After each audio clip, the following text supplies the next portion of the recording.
When it comes to pioneers in African American history, Dr. Martin Luther King Jr., Rosa Parks, Maya Angelou, James Baldwin, and Muhammad Ali are often mentioned, and rightfully so. But what do you know about other Black history heroes, like Claudette Cobb, Alice Coachman, or Shirley Chisholm? If their names don't immediately ring a bell, you're not alone.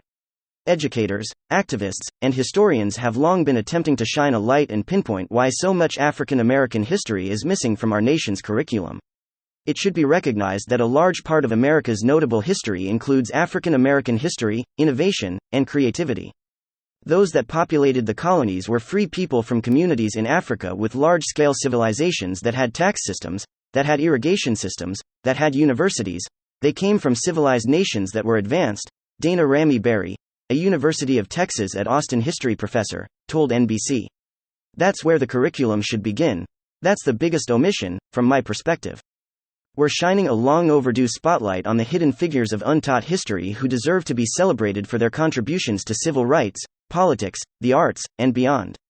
And remember to acknowledge their impact outside of Black History Month, as they've made way for many of the 21st century's most famous faces to shine today. Shirley Chisholm, 1924 to 2005. Congress is more diverse now than it's ever been. However, when Chisholm was attempting to shatter the glass ceiling, the same couldn't be said. During the racially contentious period in the late 60s, she became the first Black woman elected to Congress. She represented New York's 12th district from 1969 to 1983, and in 1972, she became the first woman to run for the Democratic Party's presidential nomination. Her campaign slogan, "Unbought and Unbossed," rings even louder today. Senator Kamala Harris paid tribute to Chisholm in her 2020 presidential campaign announcement by using a similar logo to Chisholm's. Bayard Rustin, 1912 to 1987. Dr. King is usually credited for the March on Washington in August 1963. But it was Rustin who organized and strategized in the shadows. As a gay man who had controversial ties to communism, he was considered too much of a liability to be on the front lines of the movement. Nonetheless, he was considered to be one of the most brilliant minds, and served his community tirelessly while pushing for more jobs and better wages. Claudette Cobb, 1939. Before Parks refused to give up her seat on a bus in Montgomery, Alabama, in 1955, there was a brave 15-year-old who chose not to sit at the back of the bus.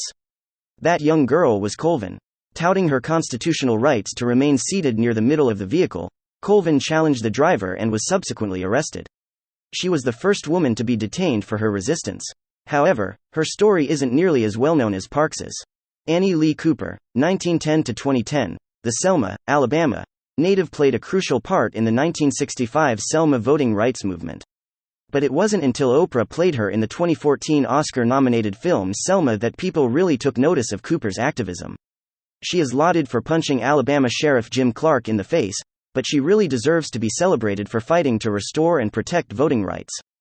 Dorothy Height, 1912 to 2010, hailed the "godmother of the women's movement." Height used her background in education and social work to advance women's rights. She was a leader in the Young Women's Christian Association, YWCA, and the president of the National Council of Negro Women, NCNW, for more than 40 years. She was also among the few women present at the 1963 March on Washington, where Dr. King delivered his famous, "I Have a Dream" speech. Jesse Owens, 1913 to 1980. Owens was a track and field athlete who set a world record in the long jump at the 1936 Olympic Games in Berlin, and went unrivaled for 25 years. He won 4 gold medals at the Olympics that year in the 100 and 200-meter dashes, along with the 100-meter relay and other events off the track. In 1976, Owens received the Presidential Medal of Freedom and was posthumously awarded the Congressional Gold Medal in 1990. Bessie Coleman, 1892 to 1926. Despite being the first licensed black pilot in the world, Coleman wasn't recognized as a pioneer in aviation until after her death. Though history has favored Amelia Earhart or the Wright brothers, Coleman, who went to flight school in France in 1920, paved the way for a new generation of diverse flyers like the Tuskegee Airmen, Blackbirds, and Flying Hobos. Robert Sengstack Abbott, 1868 to 1940. Without Abbott's creative vision, many of the black publications of today, such as Ebony, Essence, Black Enterprise, and Upscale, wouldn't exist. In 1905, Abbott founded the Chicago Defender weekly newspaper. The paper originally started out as a 4-page pamphlet, increasing its circulation with every edition. Abbott and his newspaper played an integral part in encouraging African Americans to migrate from the South for better economic opportunities. Ethel Waters, 1896 to 1977. Waters first entered the entertainment business in the 1920s as a blues singer and then became a Broadway star. Later in life, she made history for her work in television. She was the first African American to star in her own TV show, The Ethel Waters Show, and she was nominated for an Emmy in 1962. Gwendaline Brooks, 1917 to 2000. Today, Brooks is considered to be one of the most revered poets of the 20th century.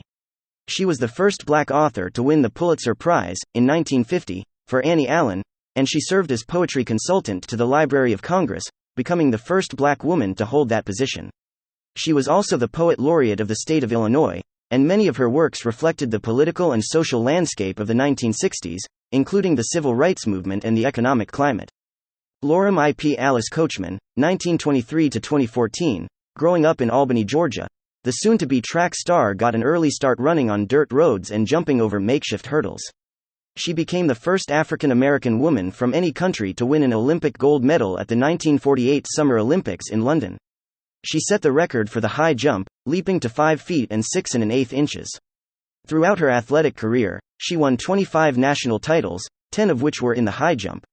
She was officially inducted into the National Track and Field Hall of Fame in 1975 and the U.S. Olympic Hall of Fame in 2004. Some.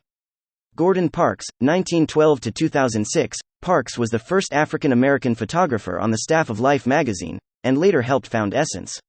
He also was the first black writer and director of a studio film, and his second movie, Shaft, helping to shape the blaxploitation era in the 70s. Parks famously told Life in 1999, "I saw that the camera could be a weapon against poverty, against racism, against all sorts of social wrongs. I knew at that point I had to have a camera." Jane Bolan, 1908 to 2007, a pioneer in law, Jane Bolan was the first black woman to attend Yale Law School in 1931. In 1939, she became the first black female judge in the United States. One of her significant contributions throughout her career was working with private employers to hire people based on their skills, as opposed to discriminating against them because of their race. She served on the boards of the NAACP, Child Welfare League of America, and the Neighborhood Children's Center. Maria P. Williams, 1866 to 1932. Thanks to the early accomplishments of Williams, who has been called the first woman of color producer, we have female directors and producers like Oprah, Ava DuVernay, and Shonda Rhimes. Williams's 1923 film The Flames of Wrath had a team of all people of color, and beyond that, the former Kansas City teacher was an activist and writer. She detailed her leadership skills in My Work and Public Sentiment in 1916. Marsha P. Johnson, 1945 to 1992. Before Netflix brought Johnson's story to life with the documentary The Death and Life of Marsha P. Johnson, many people were unfamiliar with the influential role she had on drag and queer culture. Johnson, a black trans woman and activist, was at the forefront of fighting for LGBTQ rights in the 1960s and 70s, including partaking in the resistance at Stonewall. In addition to being the co-founder of STAR, an organization that housed homeless queer youth, Johnson also fought for equality through the Gay Liberation Front.